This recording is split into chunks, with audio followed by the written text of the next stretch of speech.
en el detalle, en el día a día que vamos desarrollando al momento de analizar o citar la jurisprudencia. Y digamos, ya que estamos en esta parte introductoria, justificativa de por qué el título de esta ponencia, tiene que ver también por diferentes preguntas que a veces nos las hacemos, que al parecer pueden ser sencillas, pero que por alguna u otra razón no la comentamos, al menos en público, o no la hacemos saber quizás a otros colegas, porque pensamos que ya todos estamos pensando en lo mismo y quizás no es así. Por ejemplo, ¿qué sentencia citar? ¿La más antigua, la más moderna o la más actual?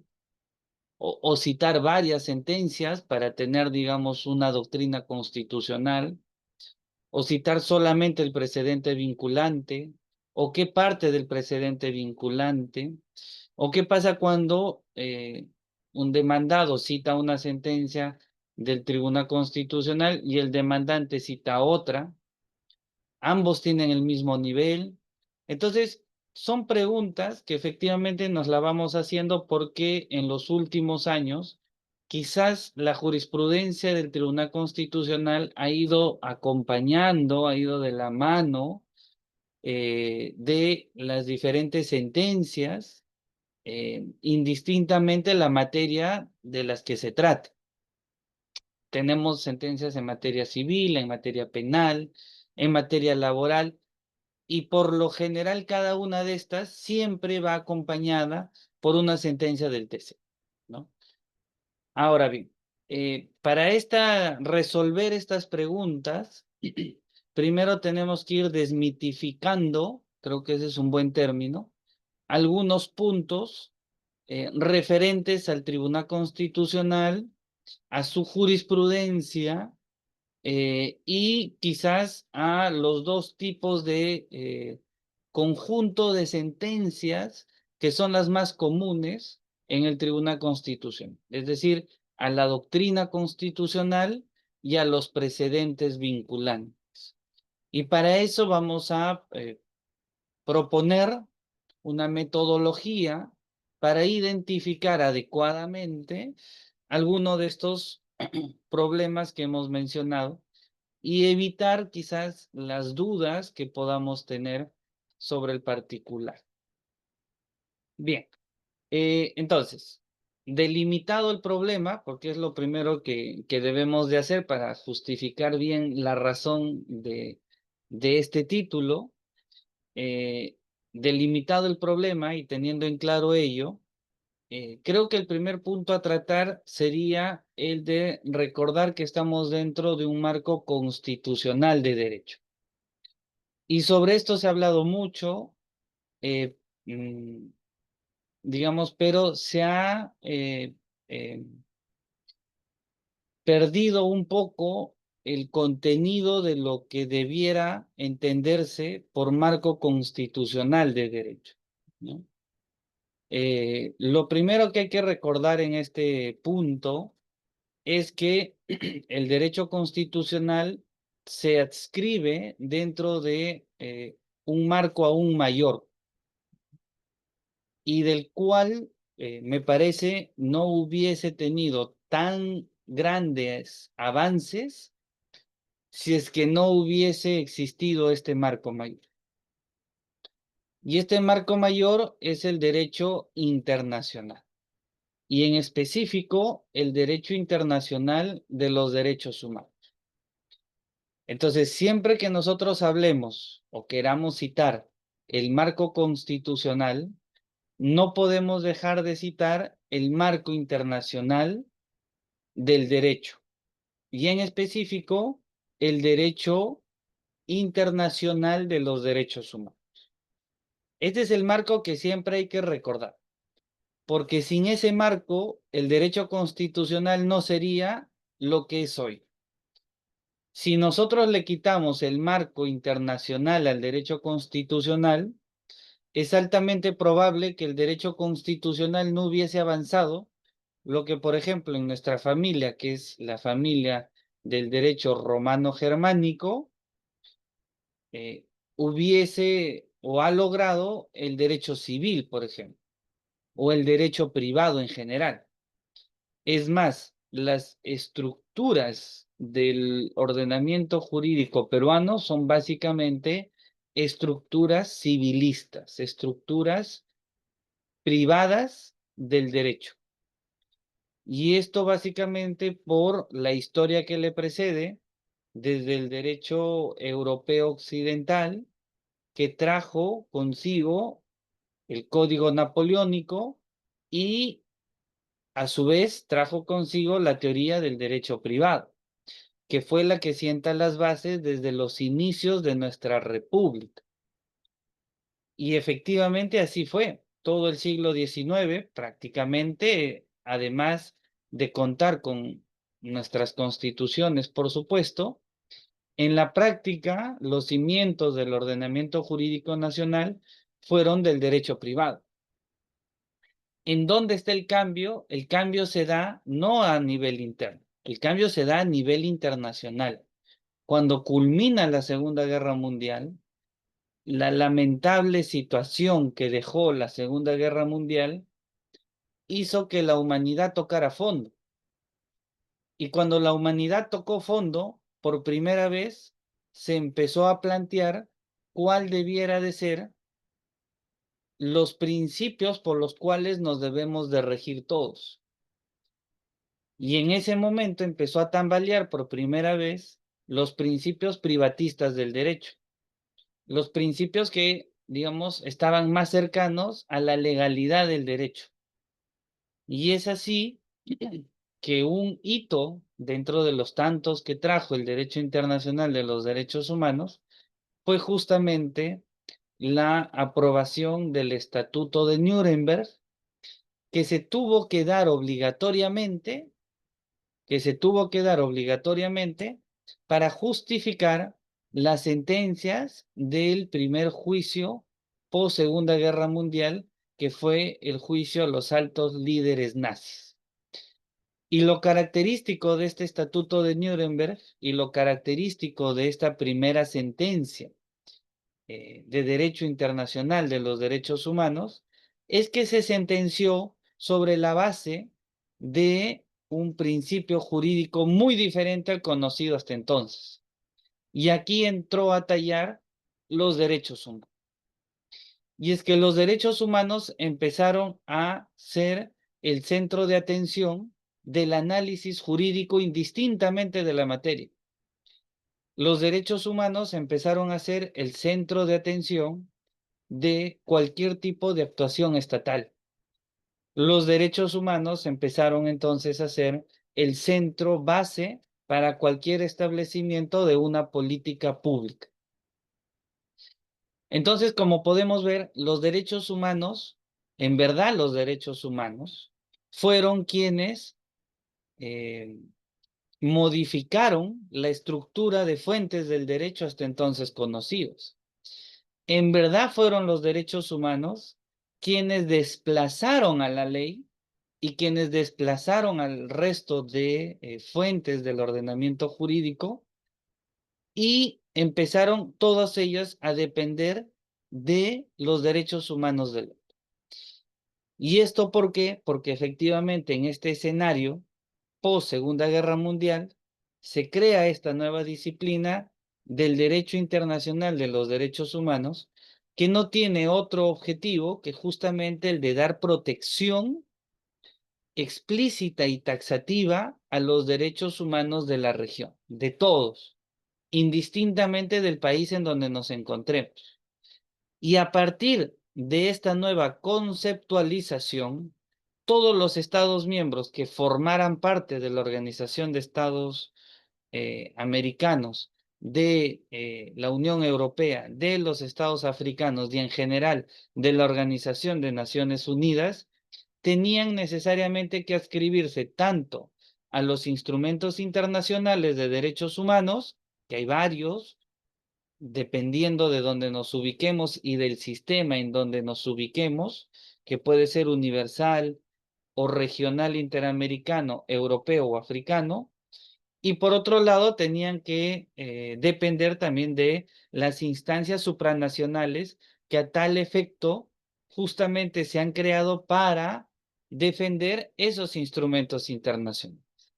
Y todo esto, ¿con qué ánimo? Con el ánimo único de dar protección supranacional a los derechos humanos y no vuelva a ocurrir lo que ocurrió en la Segunda Guerra Mundial.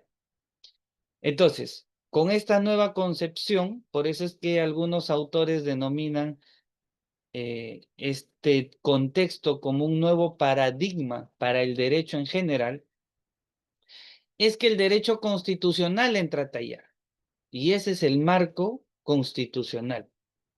Es el derecho constitucional el que dice, bueno, en este nuevo contexto internacional de los derechos humanos y ante los nuevos avances que han tenido las diferentes constituciones de Europa Occidental, sobre todo, que han tenido injerencia en América y en Centroamérica y en Sudamérica, es que necesariamente tienen que estar ubicados en un documento que se encuentre en la cúspide de las fuentes del derecho. Y ese documento, y el único documento, era en verdad la Constitución Política. Es a partir de ese entonces, o de ese momento, cuando la Constitución Política incorpora los derechos humanos que ya han venido precedidos por el contexto que les acabo de mencionar. Y la Constitución Política lo primero que hace es cambiar de apellido. Ya no solamente es Constitución Política, que sigue siendo política, porque la palabra política viene de la palabra griega polis, que significa organizar una sociedad. Y por eso es que la Constitución organiza una sociedad.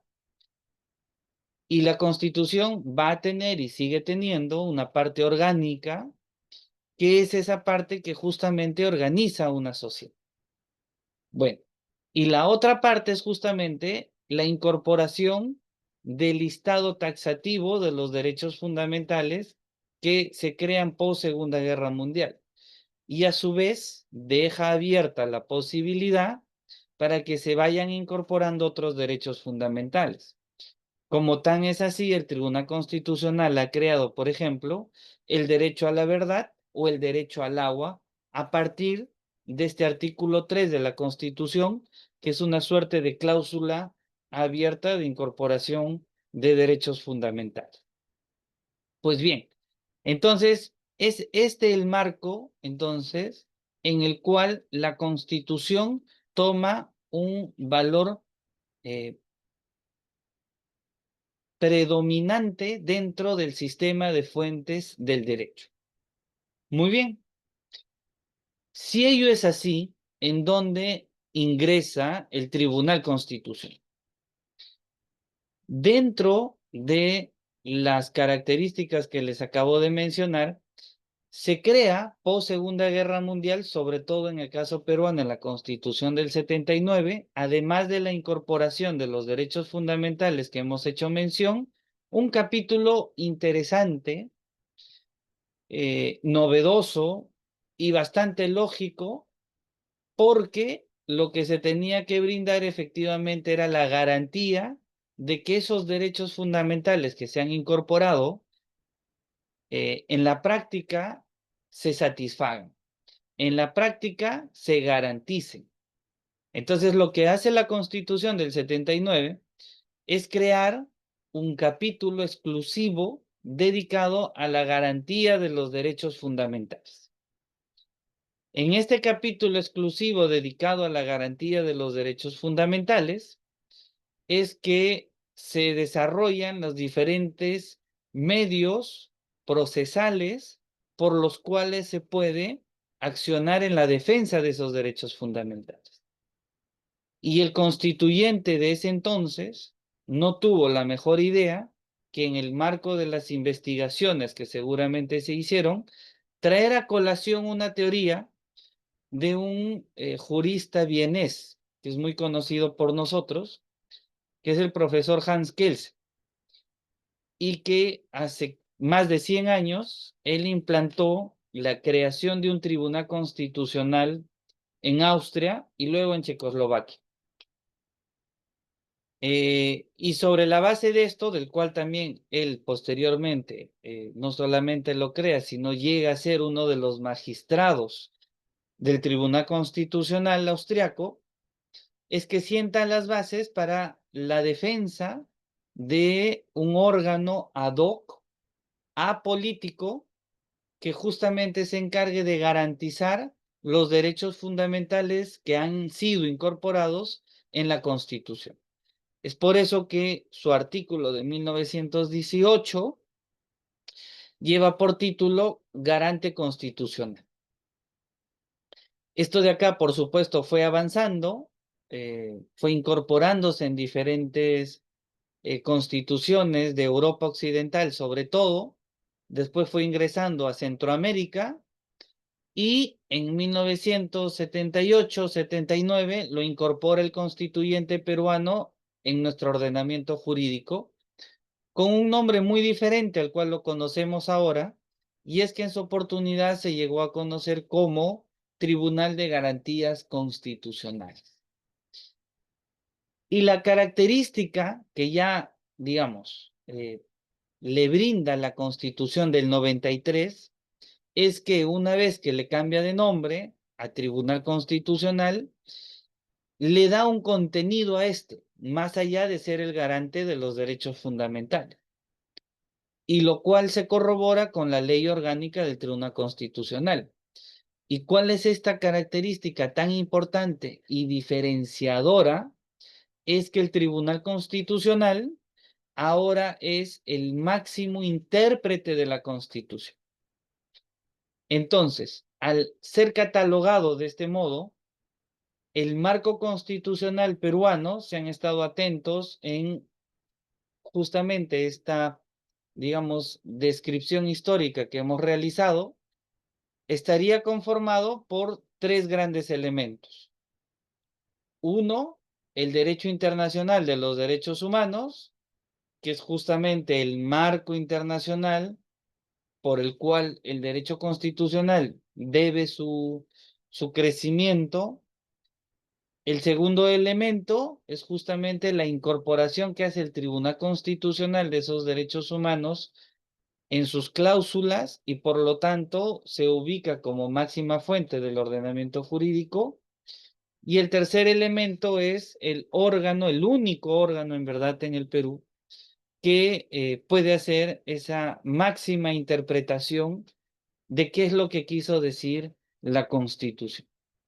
Y decimos máximo intérprete porque, por supuesto, nosotros podemos ser intérpretes, el Poder Judicial puede ser intérprete, la Fiscalía o el Ministerio Público puede ser intérprete, un profesor de Derecho puede ser intérprete, pero el intérprete máximo es el Tribunal Constitucional. Entonces, este es el marco, ¿no?, que justifica, seguramente, el gran avance que ha tenido las citas de la jurisprudencia del Tribunal Constitucional en los diferentes informes legales, en los diferentes sustentos fiscales o en las diferentes sentencias, indistintamente del nivel en cual se encuentra. Bien, entonces, esto de acá me parece que era un punto muy necesario de tratar para poder abordar los otros puntos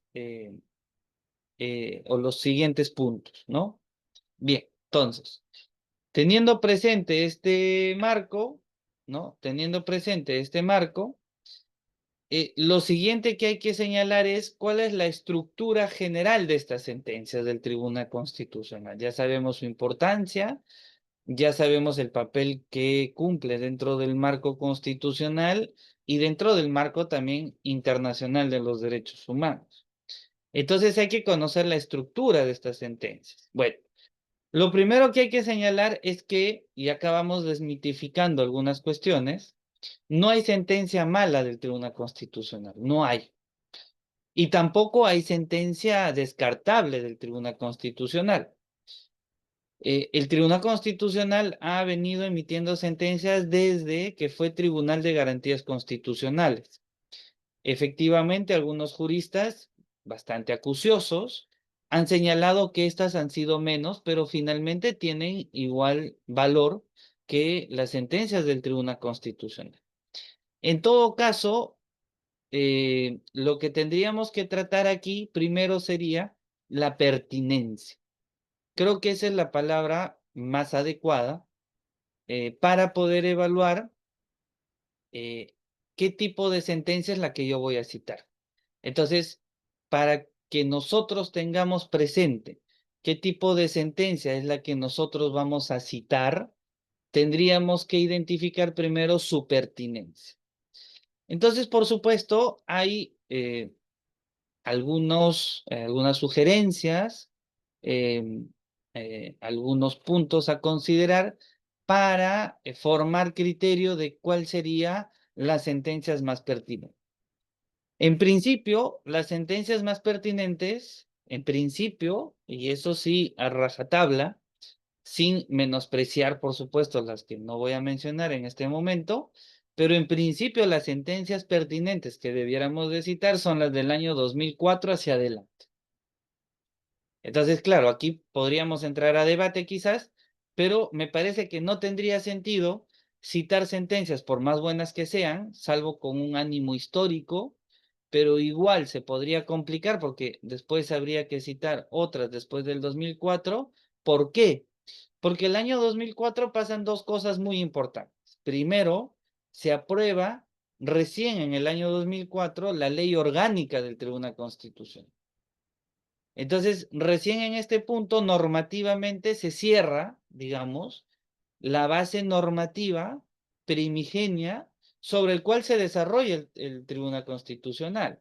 Es decir, tenemos una constitución que decía a grandes rasgos sus funciones, pero ahora ya tenemos una ley orgánica que desarrolla con mayor amplitud estas funciones, ¿no? Entonces, hay un punto ahí a considerar. Y el segundo hecho que también sucede en el año 2004 es que por primera vez en este año el Perú aprueba, y me parece que es el segundo código de la región, porque el primer código de la región fue el de Tucumán, una provincia argentina. El año 2004 el Perú aprueba el primer código procesal constitucional. Es decir, teníamos el antecedente que les acabo de mencionar del capítulo de garantías constitucionales de la Carta del 79. Teníamos, por supuesto, una descripción inicial, general, eh, de la Carta del 93, de algunos procesos constitucionales que en su momento lo llamaban acciones, pero recién en el año 2004 se establece el Código Procesal Constitucional. Y esto de acá es el resultado de muchas cosas. En principio es el resultado de una nueva disciplina que se enseña desde el año 2004 con ese título, que es el Derecho Procesal Constitucional. Antes de ello no se enseñaba Derecho Procesal Constitucional, se enseñaba Jurisdicción Constitucional. Se enseñaba, por ejemplo, algunos títulos se ha visto, al igual que en Italia, Justicia Constitucional, pero no Derecho Procesal Constitucional.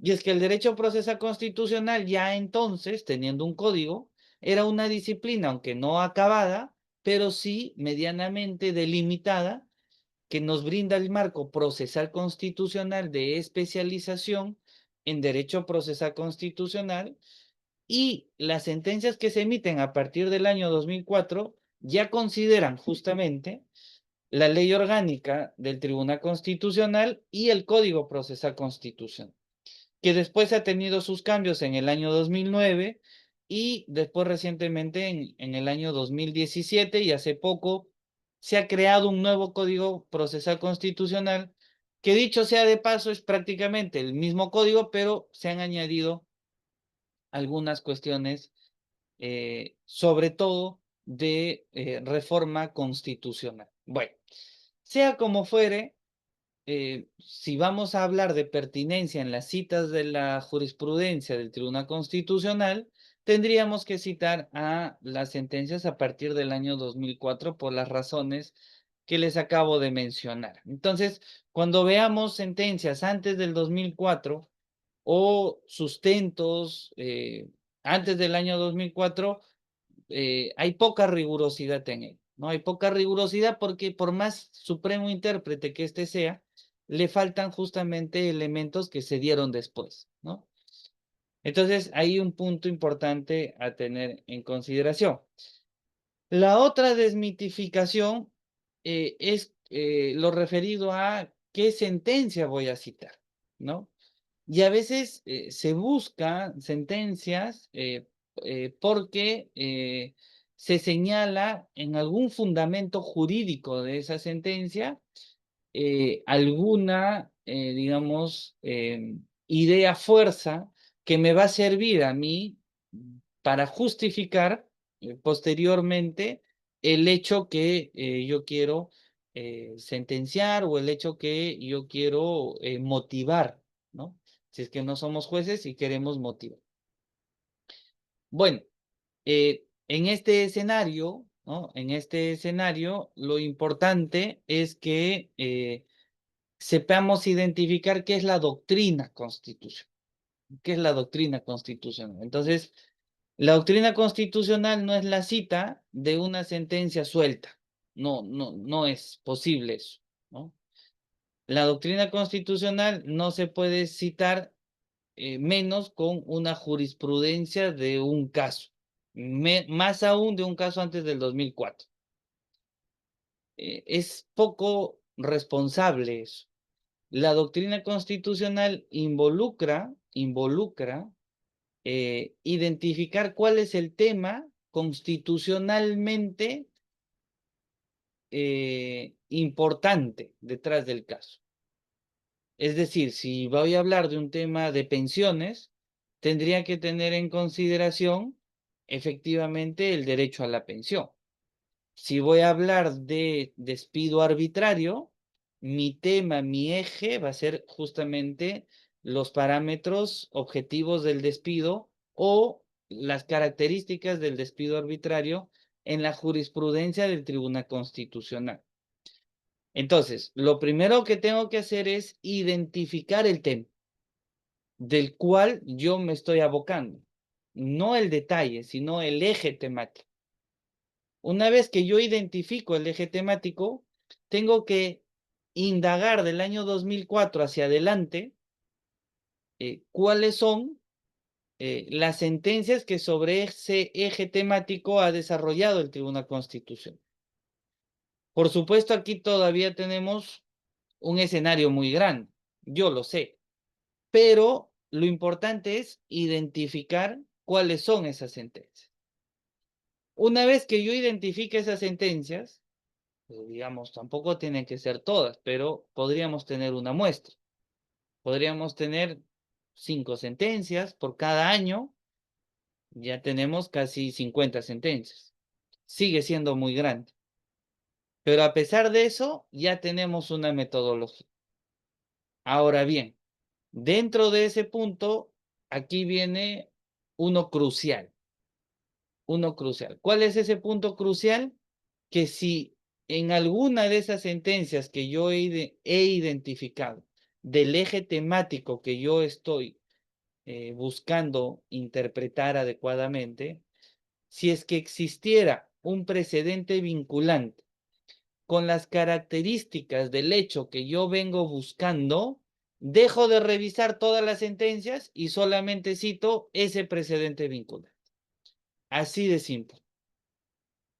No tengo por qué estar entrando a mayor detalle de buscar un precedente vinculante y a la vez identificar toda la doctrina constitucional del eje temático que yo estoy abordando. No hay necesidad. Si yo ya encontré dentro de ese eje temático un precedente vinculante, simplemente se deja de lado todas las demás sentencias, se cita el precedente y más bien acá entramos ya a la justificación del precedente, que lo vamos a dejar un momento ahí porque es el siguiente punto que vamos a tratar.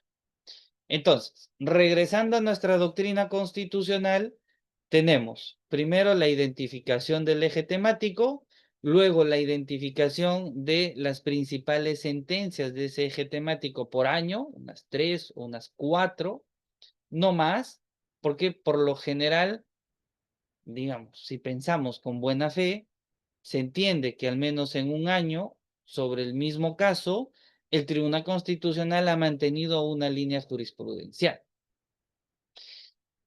Y de ser así, una vez que se ha identificado las principales sentencias y al no haber un precedente vinculante, es en este punto donde se hace recién el trabajo de identificación del fundamento jurídico.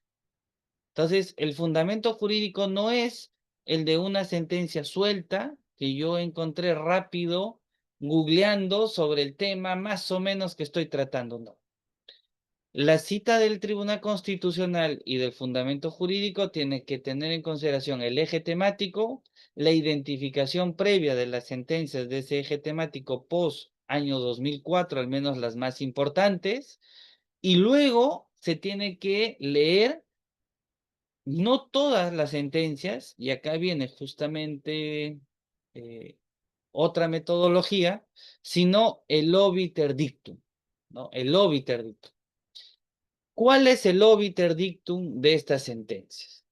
Que indistintamente de los hechos que siempre se citan, hay una suerte de razonamiento común que sigue el Tribunal Constitucional en cada una de sus sentencias, que se parecen mucho siempre y cuando los hechos también se parezcan mucho.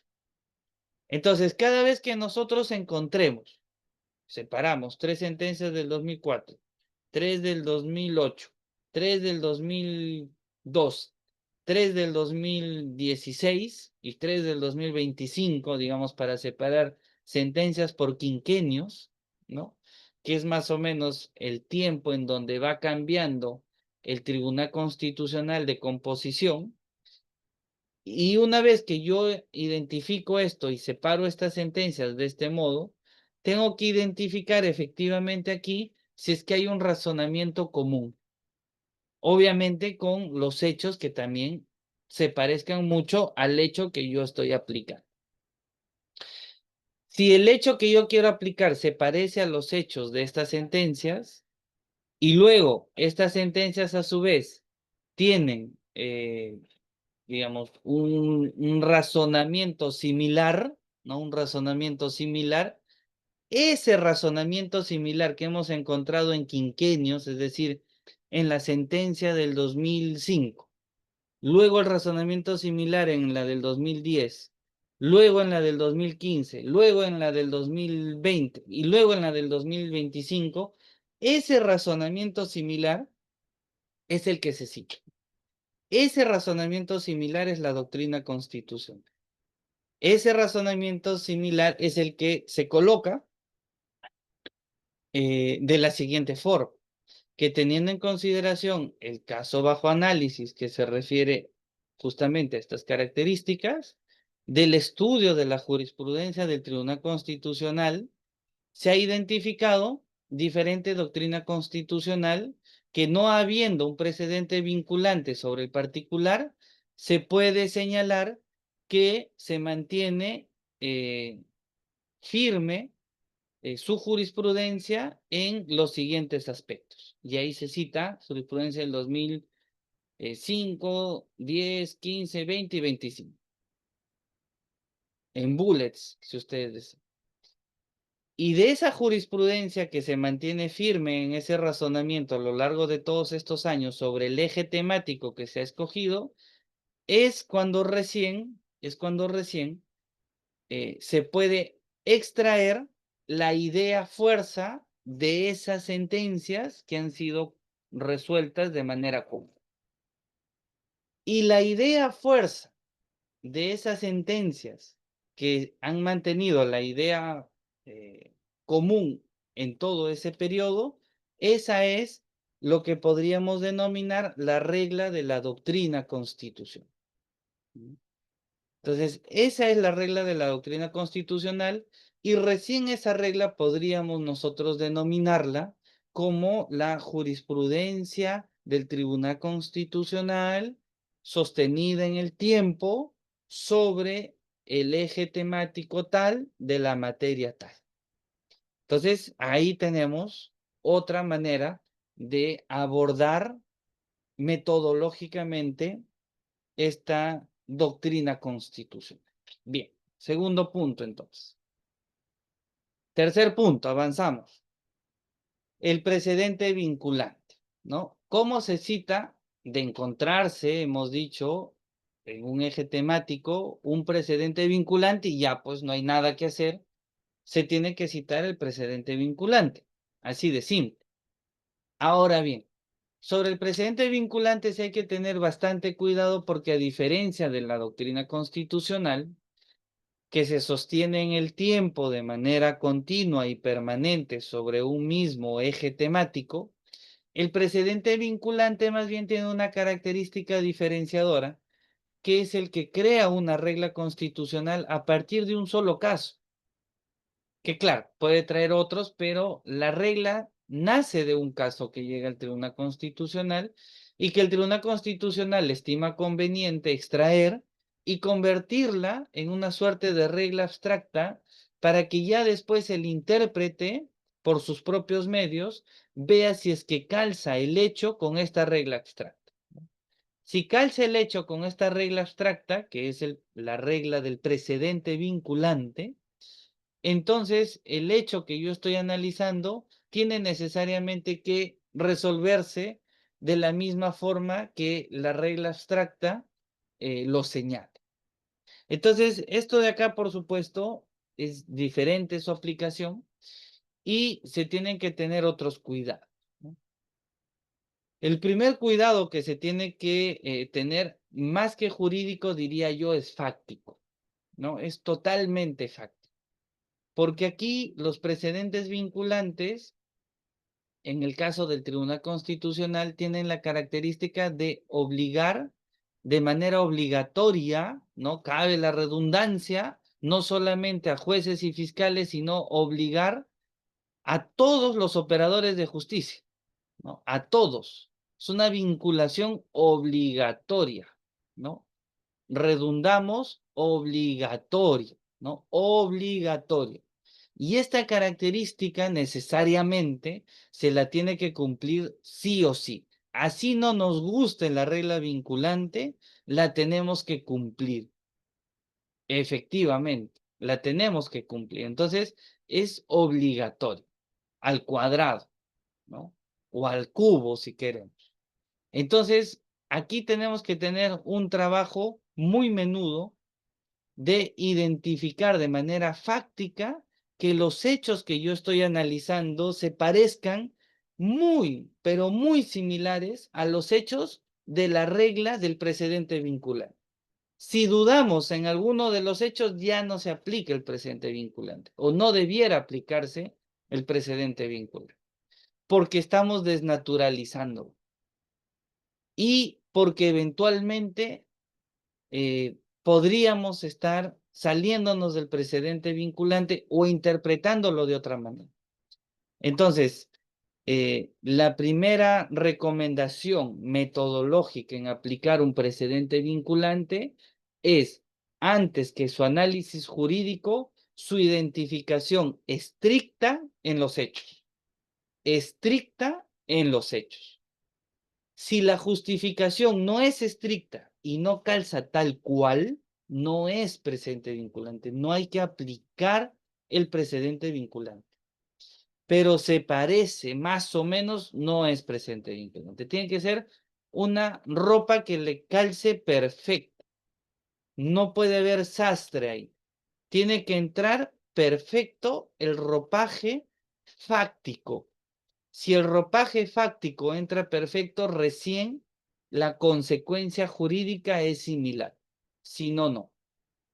El ropaje fáctico tiene que ser perfecto. Y aquí yo sí podría ser que me diferencie de otros colegas porque no hay parecidos. El precedente vinculante, y por eso estamos desmitificando, no es doctrina constitucional.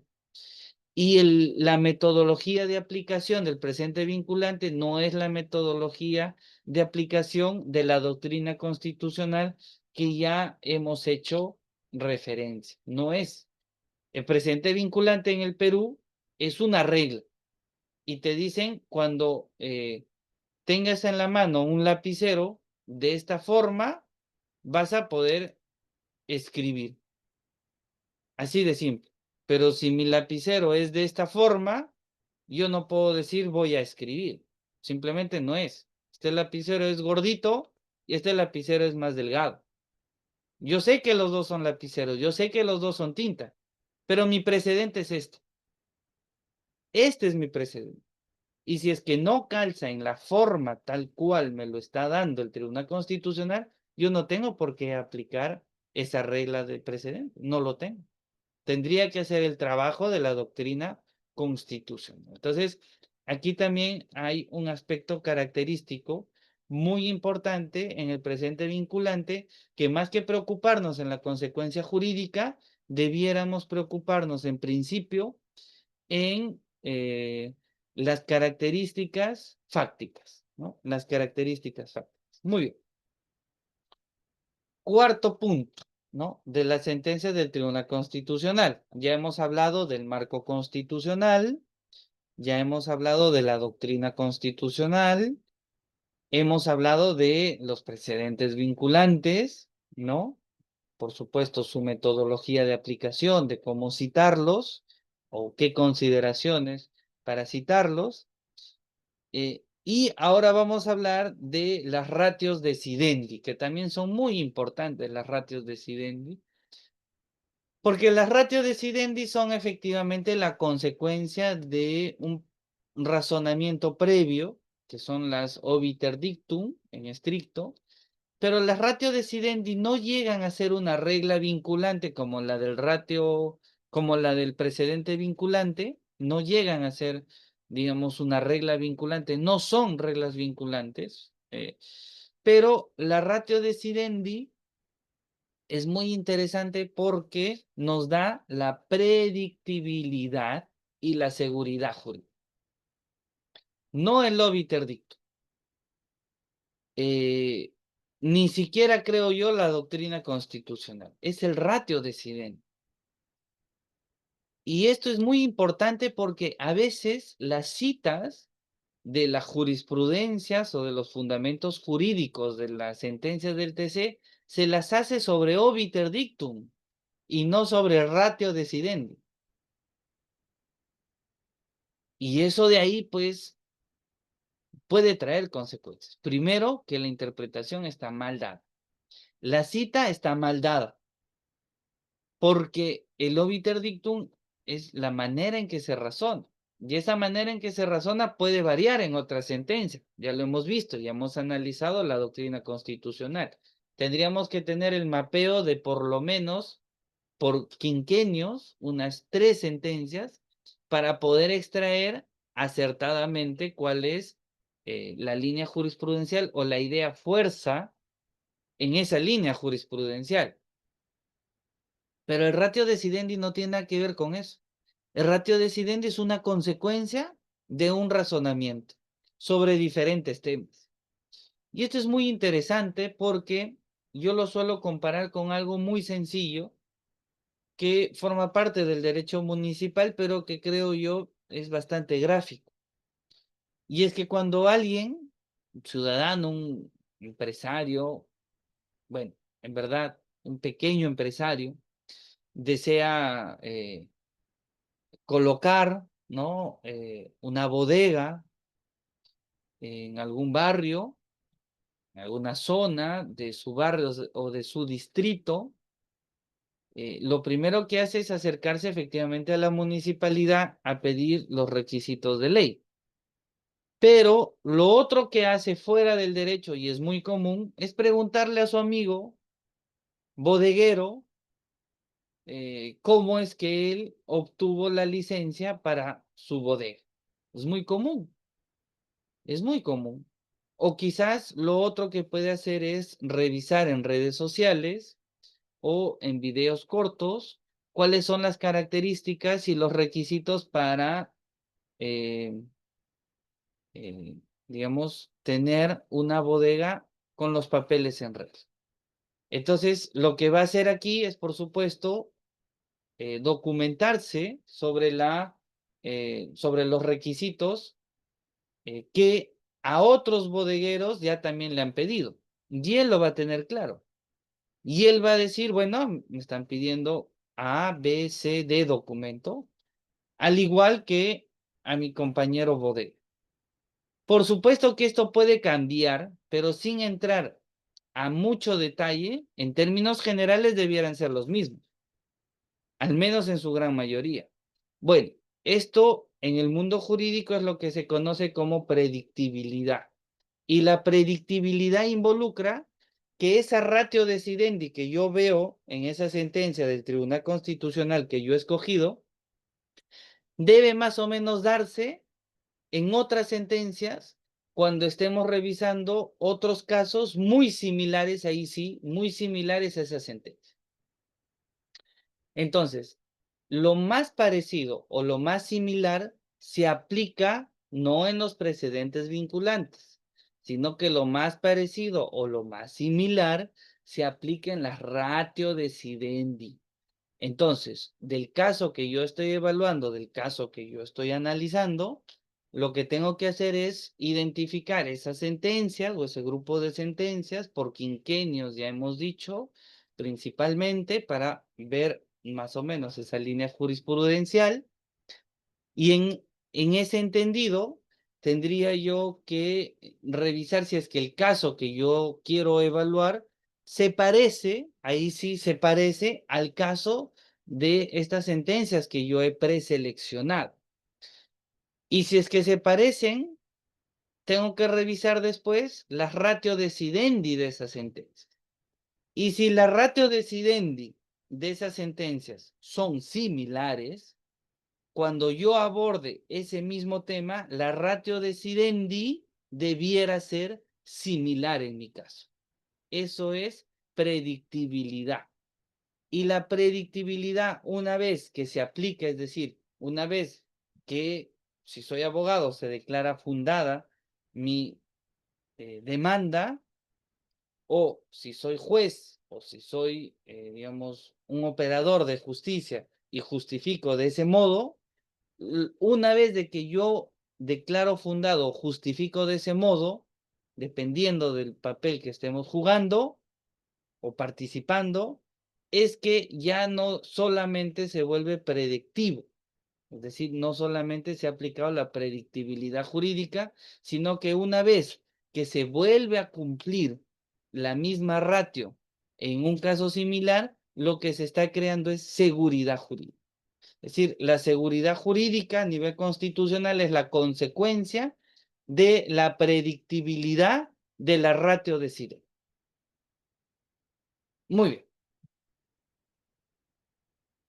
Quinto y último punto, y creo que con eso vamos a llegar más o menos al tiempo establecido y a absolver algunas preguntas, por supuesto, de esta metodología que estamos planteando que, como ven, y dijimos al principio, puede tener un título bastante abstracto, pero que tiene muchas consecuencias prácticas, ¿no? Y que la idea es poder absolver también algunas dudas que a veces no las decimos, pero que vale la pena eh, señalarlas y comentarlas en voz alta sin ningún temor.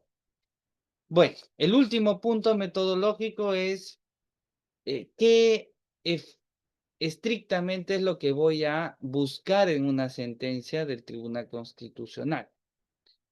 Y para esto tenemos que quitarnos y desmitificar la quizás confusión que se hace con una herramienta que es una técnica de interpretación, el famoso test de proporcionalidad, ¿no? El test de proporcionalidad, guardando el respeto a sus autores y a los años que tiene en la aplicación del derecho constitucional y de la justicia constitucional en general, es básicamente un test de interpretación, no más. Es un test de interpretación. Es una herramienta de interpretación, ¿no? Pero detrás de esa herramienta de interpretación lo que se busca es otra cuestión, no se busca en sí mismo ese medio, ¿no?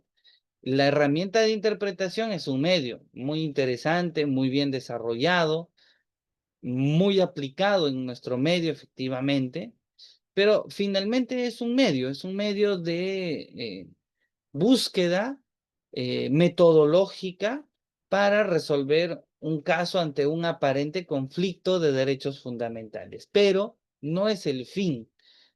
El fin en sí mismo es el contenido esencial de los derechos humanos.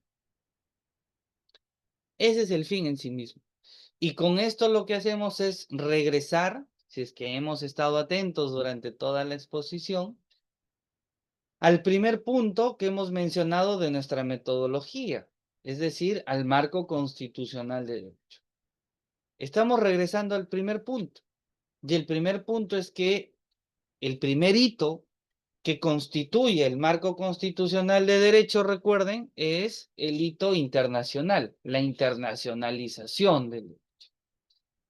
Y en ese sentido, o en esa línea, la principal característica de la internacionalización del derecho siempre fue los derechos humanos. Siempre fueron los derechos humanos. Y entonces, si es que hemos regresado al principio, esto de acá nos da pie para resolver el problema de qué específicamente debo citar de una sentencia del Tribunal Constitucional. Y lo específicamente que debo citar de una sentencia del Tribunal Constitucional es justamente, primero, la identificación del derecho fundamental y del contenido del derecho fundamental que yo deseo justificar. Antes que el test de proporcionalidad, antes que la herramienta, antes incluso que su propia interpretación, ¿no? Antes que todo, tengo que identificar cuál es el desarrollo que ha tenido el Tribunal Constitucional sobre el derecho fundamental que yo quiero aplicar en mi caso. Derecho a la vida, derecho a la salud, derecho al trabajo, derecho a la libre personalidad, derecho a no ser discriminado, derecho a la pensión, derecho a la familia, etc. ¿Cuál es el contenido esencial de ese derecho fundamental? ¿Cómo se analiza el contenido esencial de un derecho fundamental? Y esto lo he dejado al último porque como, por supuesto, suena así de grande, es también tan difícil explicarlo. ¿Por qué? Porque el Tribunal Constitucional a todo esto ha sido muy desordenado, muy desordenado. El Tribunal Constitucional es un Tribunal Constitucional que ha dado mucho a la interpretación del derecho, pero a su vez ha sido muy desordenado. Y yo siempre lo digo, así que no es la primera vez que lo diga en pública, siempre lo suelo decir. Y quizás una de las labores del Tribunal Constitucional sea esto, poner en orden esa doctrina constitucional, poner en orden ese contenido esencial de los derechos fundamentales. ¿Por qué? Y basta un ejemplo. Porque llama la atención que un demandante cite una sentencia del Tribunal Constitucional y un demandado también cite otra. Algo está mal. O el Tribunal Constitucional trabaja para todo el mundo, o el Tribunal Constitucional es desordenado y le da a todo el mundo herramientas. Porque se supone, como hemos dicho al principio, que estamos frente al máximo intérprete de la Constitución. Y ser el máximo intérprete de la Constitución y llevar ese apellido no es gratis, ¿no es cierto? Si es que yo llevo el apellido de ser máximo intérprete de la Constitución es para no confundir al que va a interpretar. Es para no confundir al que va a aplicar mi jurisprudencia. Y mínimamente lo que yo tengo que decir es, este es el contenido esencial del derecho a la vida. Este es el contenido esencial del derecho al trabajo, a la salud, a la educación, a la familia. Estos son sus límites. Estas son sus características. Esta es su naturaleza. Y todo lo que no entra acá no es ese derecho fundamental. Y en esa línea, si es que hay confusión con otros derechos fundamentales, lo desarrollo. Y en esa línea, ¿qué voy creando? ¿Qué voy creando? El contenido esencial de cada derecho fundamental, para que cuando eventualmente a alguien se transgredan sus derechos, quede lo suficientemente claro que ese es el contenido esencial y no el que dice el otro abogado. Porque si los dos abogados tienen dos contenidos esenciales, hay un problema. Porque el máximo intérprete de la Constitución está interpretando para todos. Y eso significa que no necesariamente tenemos que estar contentos todos con el Tribunal Constitucional. Ah, por cierto, podemos criticar al Tribunal Constitucional porque, como en todo, no todas son rosas. El Tribunal Constitucional tiene muy buenas sentencias, pero también tiene muy malas. El Tribunal Constitucional tiene muy buenas justificaciones, pero tampoco hay otras que se ha corrido. El Tribunal Constitucional tiene muy buenas descripciones a detalle de varios derechos, pero en otras ha sido político y ha sido muy creativo y se ha salido por la puerta falsa. Entonces, indistintamente de todos los errores que podamos tener, incluso nosotros como operadores, al interpretar un derecho, eso de ahí no se lo puede permitir el Tribunal Constitucional. El Tribunal Constitucional simplemente es el máximo intérprete de la Constitución. Y debiera darse ese trabajo para por cada derecho fundamental establecido en la lista cerrada de la Constitución y también en la abierta, identificar cuál es el contenido esencial de cada uno de los derechos fundamentales, su naturaleza, sus alcances, sus límites, eh, y quizás también, por supuesto, eh, las discrepancias con otros derechos fundamentales o sus puntos de encuentro, por pensar en voz alta, por pensar en voz alta. ¿Esto por qué? Porque si nosotros no tenemos claro el contenido esencial de cada derecho fundamental, indistintamente de la técnica que utilicemos, la del test de proporcionalidad, la del test de razonabilidad o las citas de los fundamentos jurídicos que utilicemos, bueno, siempre vamos a caer en una bolsa en donde otro puede hacer lo mismo. Y al final el supremo intérprete lo que hace es interpretar para todos y deja que esa interpretación que debió ser suprema la desarrollen, por ejemplo, a nivel judicial. Por supuesto, y a nivel judicial a veces suele clarificarse más que a nivel constitucional. O a veces hay que interpretar lo que dijo el intérprete supremo. Y eso está mal.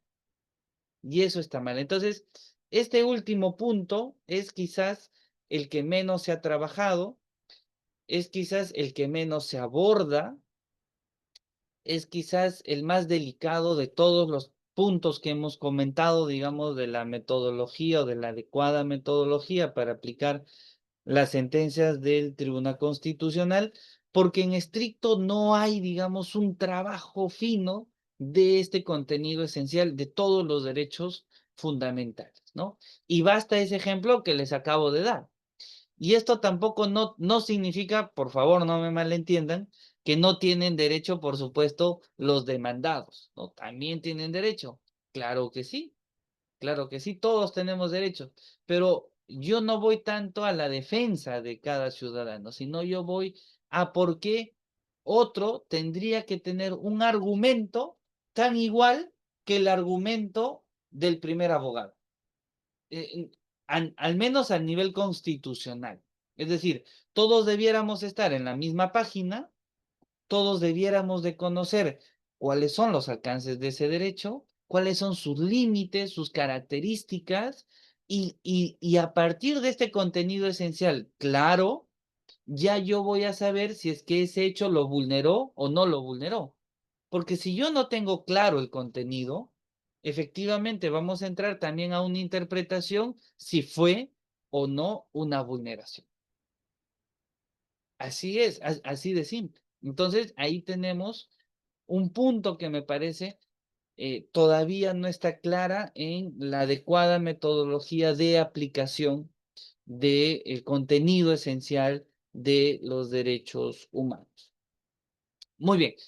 Y ya el último punto que está relacionado con esto tiene que ver con, quizás ya lo dejo sobre la mesa y ya sería materia de otra conferencia, la aplicación del derecho internacional en el derecho nacional, ¿no? Que seguramente también ha sido bastante recurrente en los últimos años.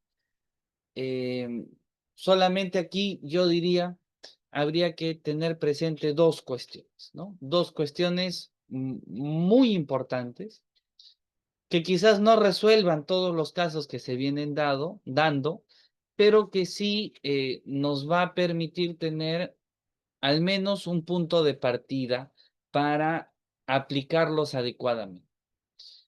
El primero de ellos, o la primera metodología para aplicar derecho internacional en sede nacional, es que recordemos que hay una característica muy importante del derecho internacional de los derechos humanos, sobre todo, que es el principio de subsidiariedad, ¿no?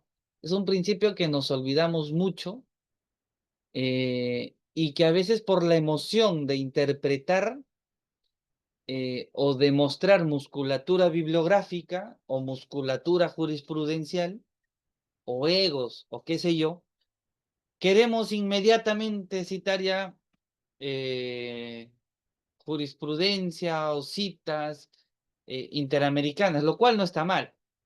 Pero digamos que en estricto debiera hacerse de manera subsidiaria, es decir, cuando ya no se puede justificar la causa ni desde el derecho legal, que además tiene un bloque de legalidad, hay que ser bastante justos aquí.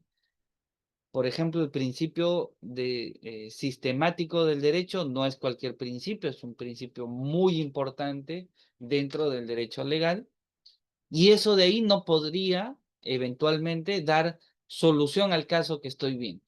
Así aplique sistemáticamente, no me da solución. Bueno, paso al segundo bloque, que es el bloque constitucional, que tampoco es pequeño, es muy grande, más aún por todo lo que hemos mencionado, porque no solamente están las cláusulas de la Constitución, sino está la jurisprudencia del Tribunal Constitucional. Y ya la jurisprudencia del Tribunal Constitucional dentro de sí va citando jurisprudencia de cortes internacionales, sobre todo de la Corte Interamericana de Derechos Humanos y eventualmente también hay varias citas de la Corte Europea de Derechos Humanos. Entonces, todo eso llega a formar parte de la interpretación constitucional nacional y a su vez se tiene que analizar con otra normativa concordante con, digamos, el tema que yo estoy analizando. Es decir, no es tan fácil decir, bueno, pues yo voy a voltear la página, voy a dejar de citar la jurisprudencia legal y la jurisprudencia constitucional y solamente voy a citar la jurisprudencia interamericana. Bueno, está bien, más allá de que quizás queramos nosotros ofrecer una visión o un panorama amplio, recordemos que hay un principio de subsidiariedad. Y eso es muy importante. Ahora, segundo estándar, por supuesto que esto de acá no está escrito en piedra. Segunda metodología, perdón. El mismo artículo 205 de la Constitución, como sabemos, nos da ese permiso interpretativo, ¿no?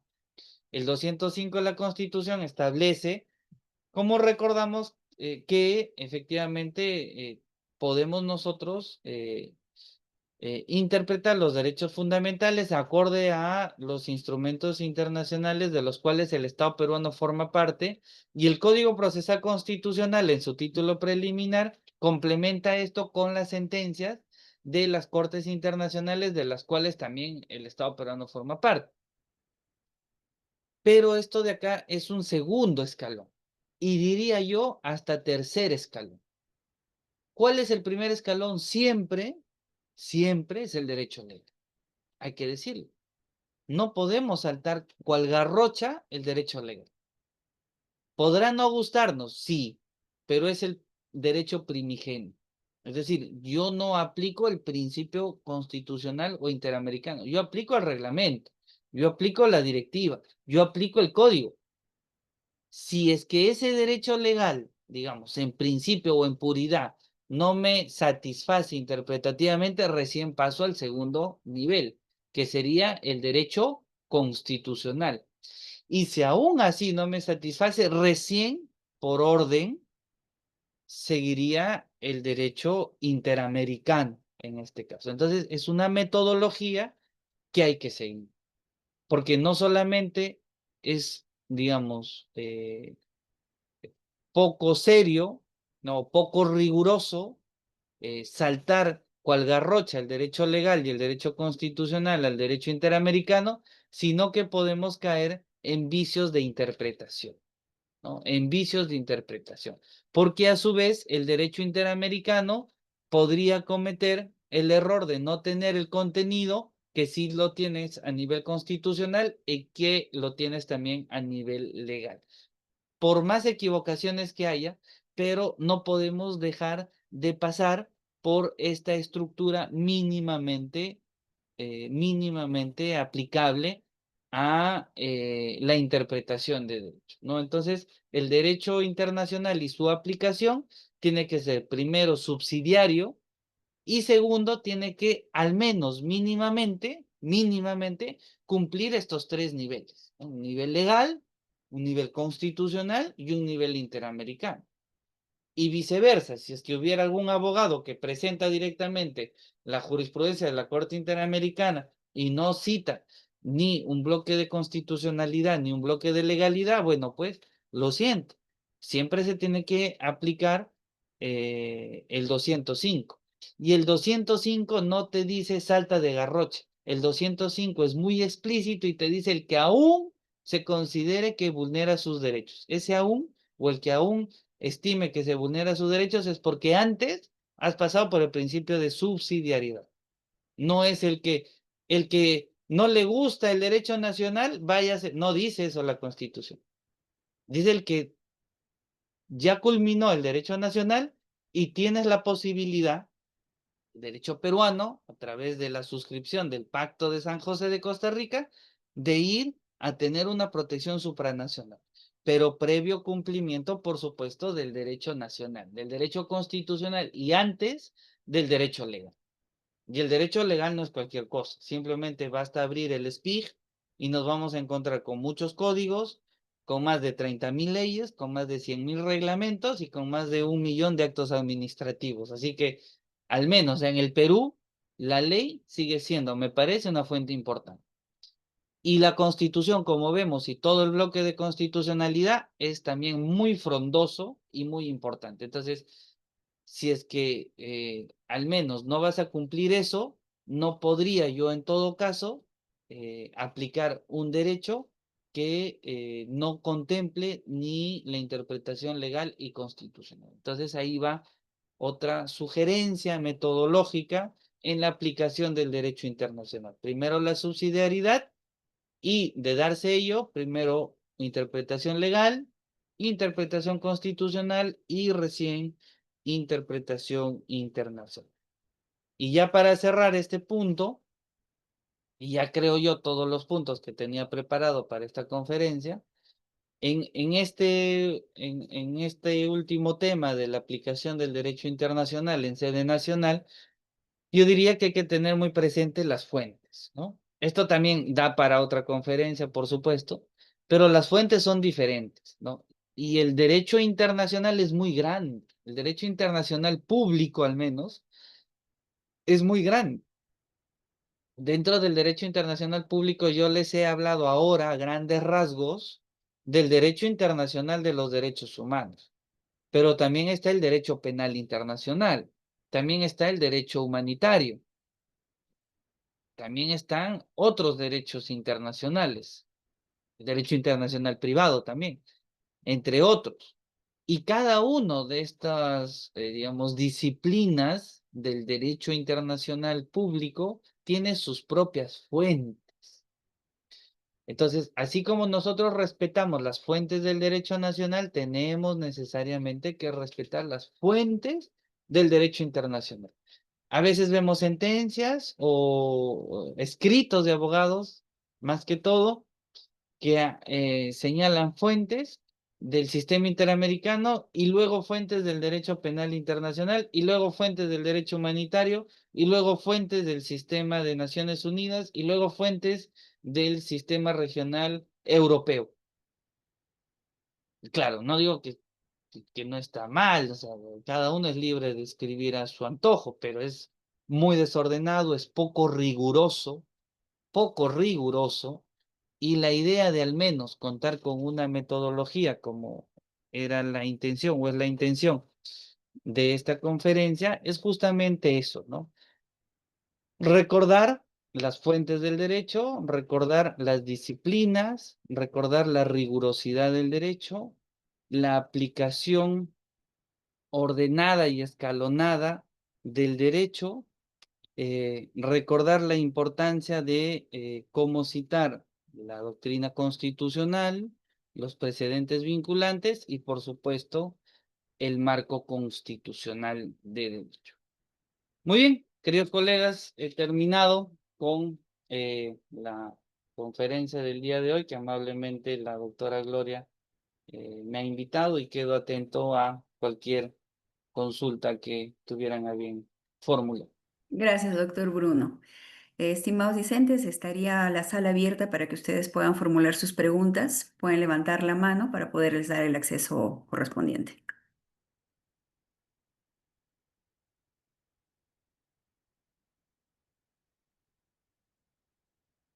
Doctor, tenemos unas preguntas que me han enviado a través del WhatsApp.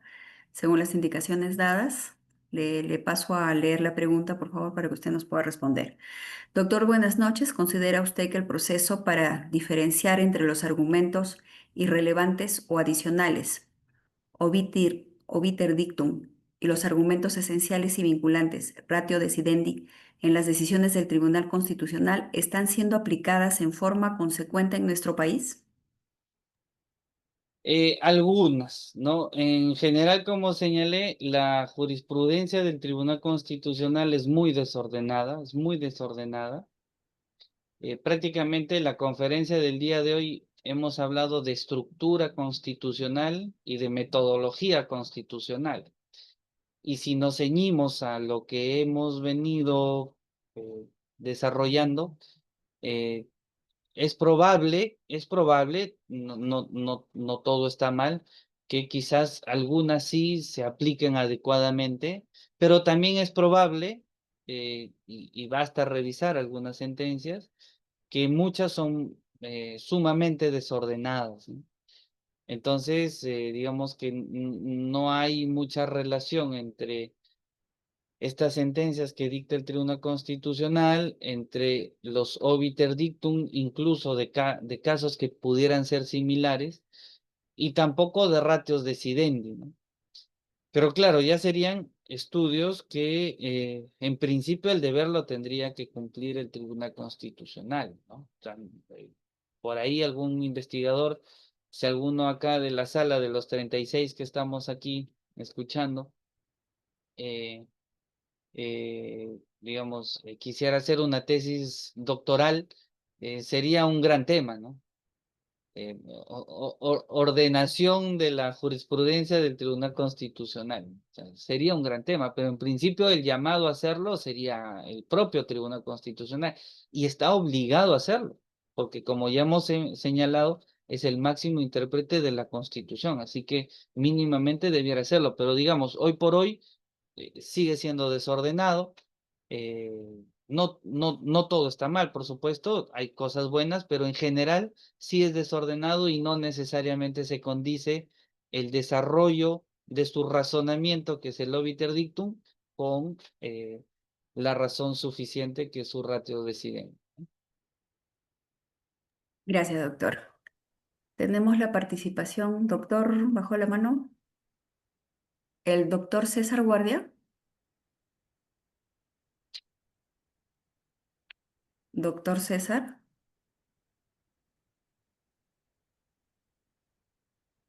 se nos perdió. Bueno, acá tenemos otra pregunta, doctor.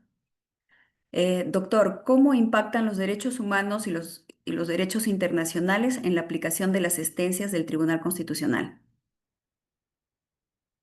Bueno, impactan mucho porque ya el Tribunal Constitucional ha incorporado dentro de sus sentencias muchos de los argumentos de las Cortes internacionales, ¿no? Pero a su vez, en las últimas sentencias ya también las ha dejado de lado, ¿no? El caso emblemático que todo el mundo ha conocido y que ha cambiado muchos años de jurisprudencia, digamos, totalmente cercana a la justicia interamericana ha sido el caso de Alberto Fujimori. ¿Recuerdan cuando el Tribunal Constitucional se enfrentó ante la Corte Interamericana, etcétera, de no aplicarlo? Y digamos, indistintamente de la posición que podamos tener jurídica política, digamos, porque tiene un contorno jurídico político este tema, lo cierto es que al final cambió un poco la lección, ¿no? Entonces, en principio, por más de 20 años, por lo menos, el Tribunal Constitucional, al menos del 2004 al 2024, ha sido muy cercano a las jurisprudencias, sobre todo de la Corte Interamericana de Derechos Humanos. Es más, en algún PPT por ahí que dicté también a la AMAG, eh, identifiqué un par de fundamentos jurídicos donde el Tribunal Constitucional de manera taxativa decía que la jurisprudencia de la Corte Interamericana es como si fuera la jurisprudencia de este alto tribunal. O sea, imagínense al extremo que se llegó.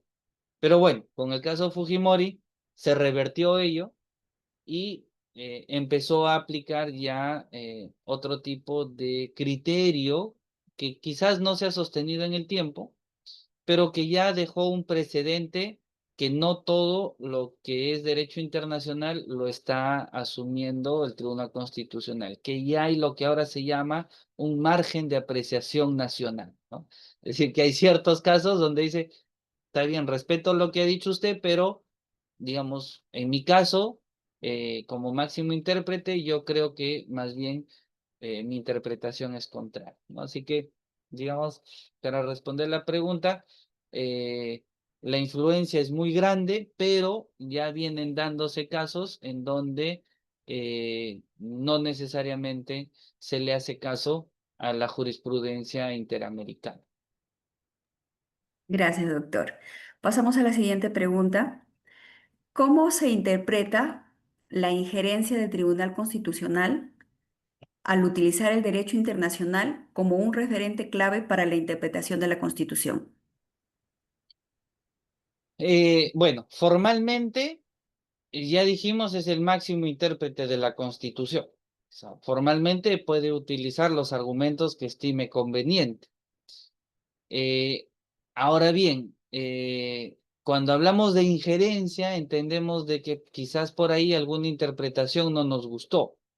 Y si es que no nos gustó o vemos subordinada quizás nuestra soberanía por alguna interpretación del Tribunal Constitucional, que a pesar de que formalmente, digamos, tiene toda la legitimidad de interpretar alguna cláusula o algún tema constitucional en específico de la Constitución, es porque, claro, pensamos que el sustento que está en esa interpretación debiera de darle un contexto jurídico nacional, ¿no? Más que todo. Entonces, recordemos que este principio del cual hablamos hace un momento, de subsidiariedad, no solamente es de abajo hacia arriba, sino es de arriba hacia abajo, ¿no? Es decir, que si nosotros vamos a aplicar, así sea el Tribunal Constitucional, jurisprudencia interamericana o jurisprudencia internacional, tenemos que tener presente también el contexto nacional, ¿no? O sea, no podemos simplemente citar una jurisprudencia interamericana o internacional en quizás un contexto diferente al nuestro y traerla y aplicarla cual tabula rasa, ¿no? Podría tener consecuencias. Recordemos que el apellido de máximo intérprete de la Constitución conlleva a cambios normativos. El Tribunal Constitucional puede incluso expulsar normas, puede darle la interpretación a una cláusula constitucional, puede incorporar derechos constitucionales innominados, es decir, tiene, digamos, una función muy importante que cumplir y en ese sentido, efectivamente, se tendría que cuidar mucho del sustento interpretativo que le da alguna cláusula, más aún cuando estamos tratando de algún tema que quizás por ahí podría ser coyuntural, ¿no? Pero digamos, todo esto de acá siempre en ánimo de sugerencia, porque como volvemos a repetir, el Tribunal Constitucional, pues formalmente tiene toda la legitimidad de interpretar, ¿no? Gracias, doctor. Levantó la mano el doctor Walter Sánchez. Doctor Walter, ¿desea formular alguna consulta, inquietud, comentario? Doctor Walter,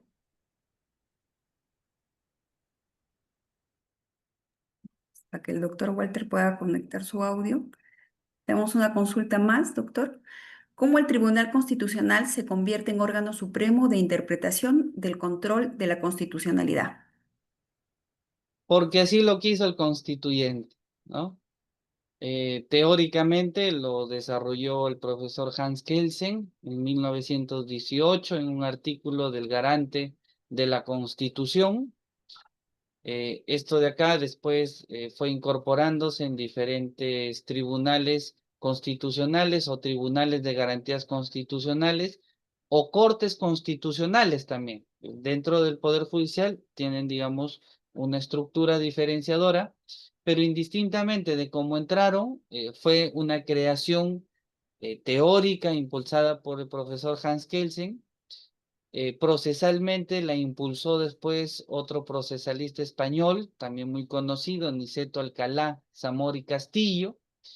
Y después quien lo propuso en el Perú en el año 78-79 fue Javier Riestra, y bueno, se aprobó como Tribunal Constitucional y ahí se le dio esta característica.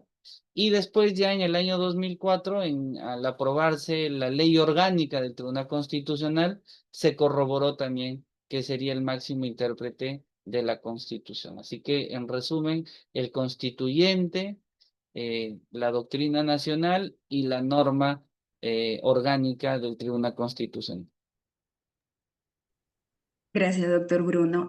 Doctor Walter, ¿desea usted formular alguna pregunta? ¿Está con la mano levantada? No está el doctor Walter.